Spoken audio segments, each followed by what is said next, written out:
जय मसीह के अजीज़ों, मैं खुदा में धन्यवाद देना चाहता हूँ आज इस समय के लिए जो आज आपके साथ प्रभु में हम बिता रहे हैं।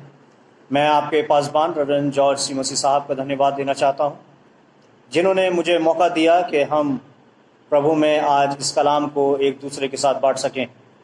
ये बुधवार की आराधना है मेरे अजीज़ों, और इस बुधवार की आराधना में हम और आप प्रभु की स्तुति में अपने आप को देंगे, उसके कलाम को सुनने समझने के लिए देंगे और उसके पुनरुत्थान के लिए उसका धन्यवाद देंगे जो हम इंसानों के लिए हुआ है।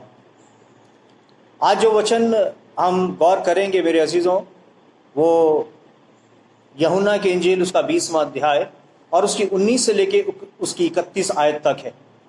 19 से लेके उसकी 31 आयत तक मैं चाहूँगा कि आप इसको अपने घर में पढ़ सकते हैं, और जो कुछ खास आयतें हैं वो मैं आपके समक्ष रखना मांगता हूँ, और प्रभु में चाहूँगा कि इन वचनों के द्वारा हम प्रभु की महिमा के लिए अपने आप को तैयारी दें। आइए वचन को सुनने से पहले एक छोटी प्रार्थना में अपने सर को झुकाएं। प्यारे आसमानी बाप, हम खुदावंद यीशु मसीह के नाम से आपका धन्यवाद देते हैं और धन्यवाद देना चाहते हैं मेथोडिस्ट चर्च जबुआ कॉलोनी के तेरे तमाम विश्वासी मंडली के लिए, उनके पासबान रेवरेंड जॉर्ज सी मसीह और उनके परिवार के लिए। प्रभु जी, इस कलीसिया के प्रत्येक परिवार को और उनके जीवनों को आप संभालें, और इस माहौल में जब चारों तरफ डर है खुदा, आप अपनी दया और अपनी सहायता और अपनी सुरक्षा इनमें से हर एक को प्रदान करें। आज खुदावन तेरे खादिम के द्वारा मौका मिला है कि हम तेरे वचन को इस कलीसिया में पहुंचा सकें। प्रभु जी, ये माध्यम जो भी है हमें समझ दे ताकि हम इसका सदुपयोग कर सकें और तेरे कलाम को सुनने के लिए अपने आप को तैयारी दे सकें। खुदावन यीशु मसीह के नाम से प्रार्थना मांगते हैं, आमीन। मेरे अजीज़ों, ये जो वचन अभी यहाँ मैं और आप बांटेंगे, इसके कुछ हिस्से हैं जो मैं और आप देखेंगे, क्योंकि यूहन्ना 20 और उसकी 19 से लेके उसकी 31 आयत तक आप पढ़ सकते हैं, जहाँ यीशु मसीह के जी उठने का वृत्तांत है और फिर वो चेलों पर प्रकट हुआ, उसके विषय में सारी बातें हैं। आइए हम गौर करें कुछ खास 3 चीज़ों पर जो इस वचन में ली गई है। पहली चीज़ जो खास है वो है यूहन्ना की इंजील उसका 20वां अध्याय और उसकी 19वीं आयत। आइए देखें वहाँ वचन क्या कहता है। वहाँ कहता है, उसी दिन जो सप्ताह का पहला दिन था, संध्या के समय जब वहाँ के द्वार जहाँ चेले थे यहूदियों के डर के मारे बंद थे, तब यीशु आया और उनके बीच में खड़ा होकर उनसे कहा, तुम्हें शांति मिले। मेरे अजीजों, प्रभु का जी उठना मुर्दों में से मुझे और आपको फिर एक बार ये बताता है कि मेरे अजीजों, प्रभु चाहता है कि मैं और आप जिस डर में हैं उस डर के माहौल से निकले। यीशु मसीह के मरने के बाद चेले डरे हुए थे, चाहे रीजन कुछ भी हो। यहां लिखा यहूदियों के डर के मारे वो कमरों में बंद थे मेरे अजीजों, लेकिन ऐसे डर के माहौल में वो ये भूल गए कि प्रभु यीशु ने उनसे वायदे किए थे कि इस मंदिर को गिरा दो और मैं इसको तीसरे दिन फिर खड़ा कर दूंगा। वो वायदा प्रभु यीशु मसीह ने पुनरुत्थान के जरिए पूरा किया। और जब चेले डरे हुए थे, यीशु मसीह उस कमरे में आए और आकर उनको कहा, तुम्हें शांति मिले। आज मैं और आप भी, रीजन कुछ भी हो, आज कोरोना वायरस का इतना डर है कि मैं और आप अपने घरों में बंद हैं। वो मेल मिलाप, वो संगति मैं और आप खो चुके हैं। लेकिन आज यीशु मसीह अपने पुनरुत्थान के बाद मेरे और आपके बीच में मौजूद है, और वो कहता है कि तुम्हें ऐसे अशांत माहौल में शांति मिले। जहां दुनिया के तमाम लोगों के एफर्ट्स फेल हो चुके हैं, वहां प्रभु उस फियर के अंदर मुझे और आपको फेथ में बढ़ाने के लिए पहुंचा। He is so loving and caring God. No more fear, but grow in faith. यीशु मसीह पुनरुत्थान के द्वारा मुझे और आपको यह समझा रहा। मेरे अजीजों, यहां जो बात मेरे और आपके लिए खास है वो जानने की यह है कि डरो मत, क्योंकि यीशु मसीह हर हाल में, हर परिस्थिति में हमारे साथ है। हम देखें जरा यशाया नबी उसका 54वां अध्याय और उसकी 14वीं आयत। यशाया नबी उसका 54वां अध्याय और उसकी 14वीं आयत। यहां वचन को पढ़ेंगे तो यहां क्या लिखा है? 54:14 में लिखा है, तू धार्मिकता के द्वारा स्थिर होगी, तू अंधेर से बचेगी, क्योंकि तुझे डरना ना पड़ेगा, और तू भयभीत होने से बचेगी, क्योंकि भय का कारण तेरे पास ना आएगा। आज प्रभु यीशु मसीह जब हमारे पास है तो भय का कोई भी कारण हमारे पास नहीं आ सकता। हालेलुया! यीशु मसीह जब हमारे साथ है तो भय का कोई भी कारण हमारे साथ नहीं हो सकता। भले इस दुनिया में आज कोरोना वायरस का डर हो, लेकिन यीशु मसीह हमारे साथ है। Let us not look to corona, but let us look up to Christ in faith, not in fear but in faith. And God in His Son Jesus Christ is there to heal us। अपने बेटे हमारे उद्धारकर्ता यीशु मसीह में, जिसका कि पुनरुत्थान मेरे और आपके लिए हुआ। मेरे अजीजों, डर के कारणों से निकालकर मुझे और आपको उस विश्वास में बढ़ाना मांगता है। Do not fear but grow in faith। दूसरी चीज, अगर यशाया नबी और उसके 43वें अध्याय को मैं और आप देखें और उसकी पहली आयत कहता है, हे इज़राइल तेरा रचने वाला और हे याकूब तेरा सृजनहार यहोवा अब यूं कहता है, मत डर, मेरा और आपका रचने वाला, मेरा और आपका सृजनहार, खुदावन खुदा, परमात्मा प्रभु यीशु मसीह मेरे और आपसे कहता है, मत डर, क्योंकि मैंने तुझे छोड़ा लिया है, मैंने तुझे तेरा नाम लेकर बुलाया है, तू मेरा ही है।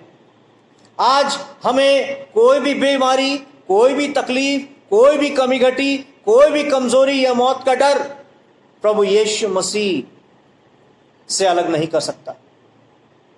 ना आसमान की ऊंचाई, ना जमीन की गहराई, ना कोई लंबाई, ना कोई चौड़ाई हमें परमेश्वर के प्रेम से अलग नहीं कर सकती। खुदावन यीशु मसीह का पुनरुत्थान इसलिए मेरे और आपके लिए हुआ मेरे अजीजों, ताकि मैं और आप उस डर से निकलें और जाने कि प्रभु यीशु मसीह ने हमारा छुटकारा उस डर से कर दिया है। मत डर, क्योंकि मैं तेरे साथ, आप में से प्रत्येक के साथ, आपके प्रत्येक परिवार के सदस्य के साथ। मेरे अजीजों, खुदावन यीशु मसीह कहता है, मत डर, क्योंकि मैंने तेरा नाम लेकर तुझे बुलाया है। He loves you so much। हमें डरने की जरूरत नहीं है इन परिस्थितियों में, बल्कि हियाव बांधने की जरूरत है। इधर उधर ताकने की जरूरत नहीं है। यहोशू को इंस्ट्रक्शन से, तू इधर उधर मत ताक, क्योंकि तेरा परमेश्वर तेरे साथ। आज इस कोरोना के डर में हम ना पड़े, सेफ रहने की कोशिश करें और प्रभु के विश्वास में बढ़ें और उस फियर से हल्ला घटे। मेरे अजीज, लूका की इंजील उसका पहले अध्याय में जिब्राइल फरिश्ते का जिक्र है, जब वो जकराया के पास आया और कहा कि देख तेरी पत्नी एलिशिबा गर्भ से है। जकराया को विश्वास ना हुआ। मेरे अजीजों, वो फरिश्ते को देख के डर गया, उसकी बातों पर उसने भरोसा नहीं किया और कहा कि मैं तो बूढ़ा हो गया हूं, मेरी स्त्री भी बूढ़ी हो गई है, यह कैसे होगा कि हमारे एक पुत्र उत्पन्न होगा। मेरे अजीजों, वो डर गया। लेकिन उस चेले ने उस जकराया का डर उस स्वर्गदूत ने दूर किया। मेरे अजीजों, जब हम डरते हैं तो हमारे जीवन में प्रभु की आशीषें नहीं होती। जब हम डरते हैं तो प्रभु की शांति हमारे जीवन में नहीं होती। चेले डरे हुए थे, शांति नहीं थी प्रभु की। जब हम डरते हैं तो प्रभु का आनंद हमारे बीच में नहीं होता है। लेकिन वो यीशु मसीह को देखकर आनंदित हुए, वो यीशु मसीह को देखकर उसकी शांति को ग्रहण किए। जब हम डरे होते हैं तो पवित्र आत्मा से हम दूर होते हैं। मेरे अजीज, जब हम डरे होते हैं तो प्रभु के अधिकारों से दूर होते हैं। जब हम डरे होते हैं तो मेरे अजीजों, हमारे जीवन निराश होते हैं। आज खुदावन यीशु मसीह का धन्यवाद हो कि वो मुर्दों में से जी उठा है. He is risen, and that's why we don't have any reason to be fearful. Let us rejoice. Hallelujah. Let us rejoice in his name. He is a resurrected God, Jesus Christ. दूसरी चीज जो इस यूहन्ना 20 और 19 से लेकर 31 की आयत में हम देखते हैं, दूसरी आयत ध्यान से देखें, 24वीं आयत यूहन्ना रचित सुसमाचार और उसका 20वां अध्याय और उसकी 24 से लेके 26 आयत तक यदि मैं और आप गौर करें तो वहां मेरे और आपको बताया गया है कि वहां लिखा है, परंतु 12 में से एक अर्थात थोमा जो दिदुमुस कहलाता है, जब यीशु आया तो उनके साथ ना था. जब अन्य चेले उससे कहने लगे हमने प्रभु को देखा है, तब उसने उनसे कहा, जब तक मैं उसके हाथों में कीलों के छेद ना देख लूं और कीलों के छेद में अपनी उंगली ना डाल दूं तब और उसके पंजर में अपना हाथ न डाल दूं तब तक मैं विश्वास नहीं करूंगा. 8 दिन के पश्चात उसके चेले फिर घर के भीतर थे और थोमा उनके साथ था और द्वार बंद थे. तब यीशु आया और उनके बीच में खड़े होकर कहा, तुम्हें शांति मिले. Again Christ revealed to his disciples. अभी ये चेले कमरे में बंद थे और इस वक्त इनके साथ थॉमस भी था, थोमा भी था. मेरे अजीजों, यहां यीशु मसीह एक और चीज बताने मौजूद हुए पुनरुत्थान के बाद, और वो ये थी कि you must believe that he is resurrected, he is risen. विश्वास करो कि प्रभु यीशु मसीह मुर्दों में से जी उठा है. थोमा इस बात को विश्वास नहीं कर पा रहा था. मेरे अजीजों, अगर यूहन्ना 20 उसकी 27 से 31 आयत में देखें, कहता है Jesus wanted us to believe in him. थोमा विश्वास नहीं करता था, पहले वो था नहीं, लेकिन जब दूसरी बार वो अपने तमाम साथियों के साथ मौजूद था, यीशु मसीह थोमा को विश्वास दिलाने के लिए पहुंचा और उसने कहा कि मेरे इन हाथों में छू और मेरे पसली पंजर में अपने हाथ लगा. और मेरे अजीजों, जब थोमा ने यीशु मसीह को देखा तो मेरे अजीजों उसके मुंह से केवल एक ही बात निकली, हे मेरे प्रभु, हे मेरे परमेश्वर. मेरे अजीजों, आज मुझे और आपको पुनरुत्थान के बाद यीशु कहता है विश्वास करो, विश्वास करो. थोमा को यीशु मसीह विश्वास दिलाने आया था ताकि थोमा अपने विश्वास में बढ़े. और यही थोमा था जो यीशु मसीह पर जब विश्वास नहीं कर रहा था, लेकिन जब उसने खुदावंद यीशु मसीह को अपने सामने देखा, मेरे अजीजों, ये वही थोमा है जो भारत देश में प्रभु यीशु मसीह के नाम का सुसमाचार मेरे और आपके लिए लेके आया. हालेलुया. उस विश्वास को बढ़ाने के लिए यीशु मसीह फिर से अपने चेलों के बीच में आया 8 दिन बाद. क्या कहना चाहता वचन? मेरे अजीजों, यह अगर हम देखें मरकुस उसका 16वां अध्याय और 16वीं आयत, मरकुस उसका 16वां अध्याय और 16वीं आयत को यदि मैं और आप देखें तो वचन कहता है, जो विश्वास करे और बपतिस्मा ले उसी का उद्धार होगा, परंतु जो विश्वास ना करेगा वह दोषी ठहराया जाएगा. यूहन्ना 16 और 16 में 7 है, believe and be baptized so as to be saved in Christ. थोमा ने विश्वास किया जब उसको देखा, लेकिन प्रभु कहता धन्य वे लोग जिन्होंने बिना देखे मुझ पर विश्वास किया. आप धन्य हैं, आपका परिवार धन्य है, आपकी कलीसिया धन्य है, आपका पासबान धन्य है जिन्होंने प्रभु यीशु मसीह को बिना देखे विश्वास किया. Praise the Lord, praise the Lord. विश्वास करो और जीवन पाओ. यूहन्ना 16:16 में लिखा. और पुनरुत्थान के बाद थोमा को यीशु मसीह विश्वास में बढ़ाने के लिए आया था. एक और आयत देखें, यूहन्ना 20:27, यूहन्ना की इंजील और उसका 20 और उसकी 27वीं आयत. यहां पर लिखा है, तब उसने थोमा से कहा, अपनी उंगलियां लाकर मेरे हाथों को देख और अपना हाथ लगाकर मेरे पंजर में डाल और अविश्वासी नहीं बल्कि विश्वासी। हालेलुया, विश्वासी हो। आज चाहे कोई भी परिस्थिति क्यों ना हो मेरे अजीजों, किसी भी बात का डर क्यों ना हो, इवन फॉर द कोरोना, यीशु मसीह कहता है अविश्वासी ना हो बल्कि विश्वास कर, तो तू और तेरा घराना बचे। तू और तेरा घराना, ये मेरे और आपके लिखा है मेरे अजीजों। We have to believe. यीशु मसीह पुनरुत्थान के बाद चेलों को और स्पेशली थोमा को ये विश्वास दिलाने आया कि भयभीत ना हो, विश्वास से बढ़ो। अविश्वासी ना हो बल्कि विश्वास से बढ़ो। एक और आयत देखें, लूका 1 और उसकी 18 से 20 आयत। लूका 1 18 से उसकी 20 आयत। यहां पर वही जकरयाह का जिक्र है मेरे अजीजों। लूका 1 18 से 20 में देखिए क्या लिखा है। यह लिखा हुआ है, जकरयाह ने स्वर्गदूत से पूछा, ये मैं कैसे जानूं, क्योंकि मैं तो बूढ़ा हूं और मेरी पत्नी भी बूढ़ी हो गई है। अविश्वास की बात जकरयाह ने की, जो कि खुदा के भवन में सेवा करता था। और 19वें आयत में लिखा है, स्वर्गदूत ने उसको उत्तर दिया, मैं जिब्राइल हूं जो परमेश्वर के सामने खड़ा रहता हूं, और मैं तुझसे बातें करने और तुझे ये सुसमाचार सुनाने को भेजा गया हूं। We need to believe in Christ because he has risen to help us grow in faith. भेजा गया हूं, जिब्राइल ने कहा। 20वें आयत में कहता है, देख जिस दिन तक ये बातें पूरी ना हो ले उस दिन तक तू मौन रहेगा और बोल ना सकेगा, इसलिए कि तूने मेरी बातों को जो अपने समय पर पूरी होंगी प्रतीति ना की।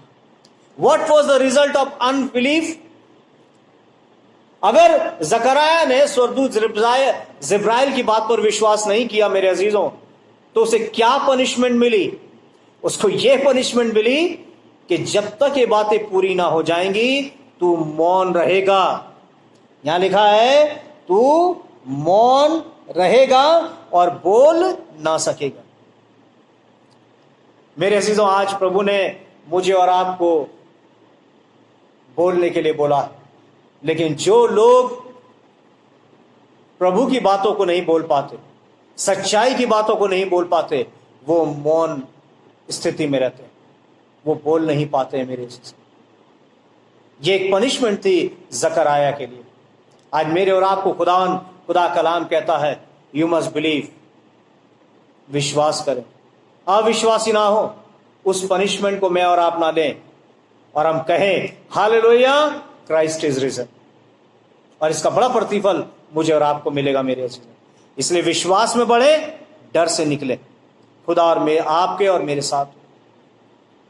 तीसरी और अंतिम चीज मेरे अजीजों, यह वचन है यूहन्ना की इंजील उसका 21वां अध्याय और उसकी 11वीं आयत। यूहन्ना की इंजील उसका 21वां अध्याय और उसकी 11वीं आयत। यहां लिखा है, तो शमौन पतरस ने डोंगी पर चढ़कर 153 बड़ी मछलियों से भरा हुआ जाल किनारे पर खींचा, और इतनी मछलियां होने पर भी जाल ना फटा। इसका क्या मतलब है? यीशु मसीह का जब पुनरुत्थान हुआ तो वो चेलों को दिखाई दिया, बहुत से लोगों को दिखाई दिया। इम्माउस में जो लोग इम्माउस के मार्ग से गांव जा रहे थे, उन 2 लोगों को दिखाई दिया। और यहां पर यीशु मसीह के चेले शमौन और कुछ और लोग मछलियां पकड़ रहे थे मेरे अजीजों, और मछलियां नहीं पाए।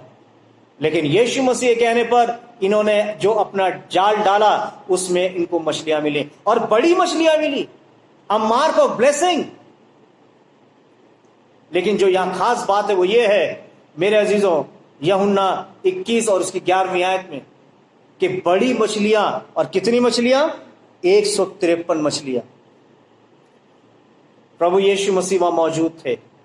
प्रभु यीशु मसीह कहने पर वो जाल डाला गया था, और 153 बड़ी मछलियां पतरस और उसके चेलों ने हासिल की। इससे मुझे और आपको, इस पुनरुत्थान की इस घटना से मुझे और आपको क्या सीखने को मिलता है मेरे जीवन? यहां पर मैं और आप इस बात का ध्यान रहे कि when disciple was engaged in their livelihood, जब यीशु मसीह के पुनरुत्थान के बाद चेले दोबारा से मछलियां पकड़ने अपने पुराने काम में चले गए, उस वक्त यीशु मसीह फिर से उनके बीच में हाजिर हुआ, फिर से उनके बीच में हाजिर हुआ। और यहां हाजिर होने का उसका मकसद क्या था? उसने पतरस से 3 बार पूछा कि तू मेरी भेड़ों को चरा, तू मेरी भेड़ों की रखवाली कर। मेरे अजीजों, प्रभु यीशु मसीह इस पुनरुत्थान पर मुझसे और आपसे क्या बात करना चाहते हैं? आज वो चाहते हैं कि मैं और आप उसके पुनरुत्थान को ध्यान में रखते हुए, उस डर से निकलते हुए, उसके विश्वास में बढ़ते हुए हम उसकी भेड़ों को चराएं। वो भेड़े जरूरी नहीं है कि वो कलीसिया के लोग हों।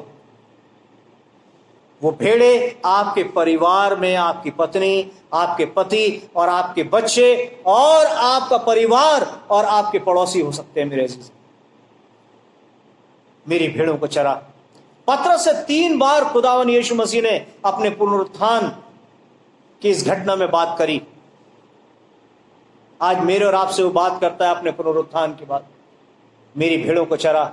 आज एक बड़ी जिम्मेवारी है पासबानों पर, एक बड़ी जिम्मेवारी है घर में जो एल्डर्स हैं उन पर, माता पिता पर, जो विश्वास में हैं, जो डर को लांघ चुके हैं, ताकि हम प्रभु की भेड़ों को चराएं। यहोवा मेरा चरवाहा है, मुझे कुछ घटी ना होगी। आज जितने भी प्रभु के लोग हैं उनके लिए एक अवसर है मेरे अजीजों।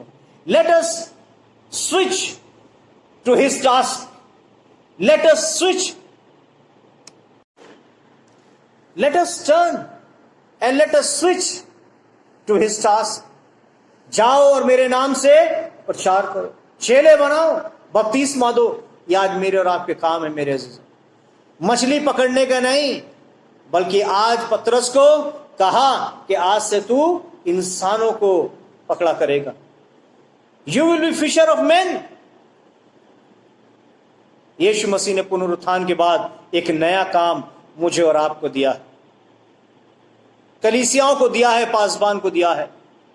मेरे अजीजों, देखें कि कुछ लोग जो प्रभु में हैं या बाइबल में बताए गए हैं, how they shifted from their task to the task of God. पहला अगर मूसा को देखें तो वो मिस्र देश में पैदा हुआ और मिस्र देश के राजा फिरौन की बेटी के यहां फिरौन के राजमहल में रहा और एक तरीके से वो राजा ही था। लेकिन मूसा उस राज घराने से निकलकर वो प्रभु के काम में अपने आप को देने चला गया। वो इजरायलियों की लीडरशिप में चला गया। खुदा ने एक बड़े मकसद के लिए उसको चुन लिया। Switched on to another job given by God.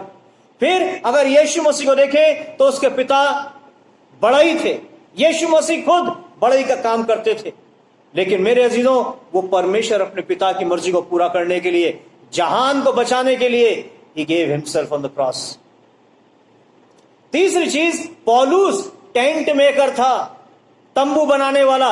लेकिन जब यीशु मसीह के दर्शन उसने पाए तो उसका जीवन बदल गया, उसका काम बदल गया और उसने उस काम को छोड़कर परमेश्वर की महिमा के लिए अपने काम को दे दिया। मेरे एक और डिसाइपल्स मछली पकड़ने वाले थे, वो यीशु मसीह के प्रचार में चले गए। मेरे प्रिस्किल्ला और अक्विला, ये हस्बैंड वाइफ बिजनेसमैन थे, व्यापारी थे, लेकिन ये यीशु मसीह के प्रचार में लग गए। मेरे अजीजों, जो यीशु मसीह में आ जाता है, जो उसके दर्शन को पा लेता है, उसका जीवन शिफ्ट हो जाता है परमेश्वर के काम के लिए। हालेलुया। मेरे अजीजों, आज मेरे और आपके लिए जरूरी है उस डर से निकले, विश्वास में बढ़े और प्रभु की आज्ञाओं को, उसके मकसद को पूरा करें। रेजरेक्शन के बाद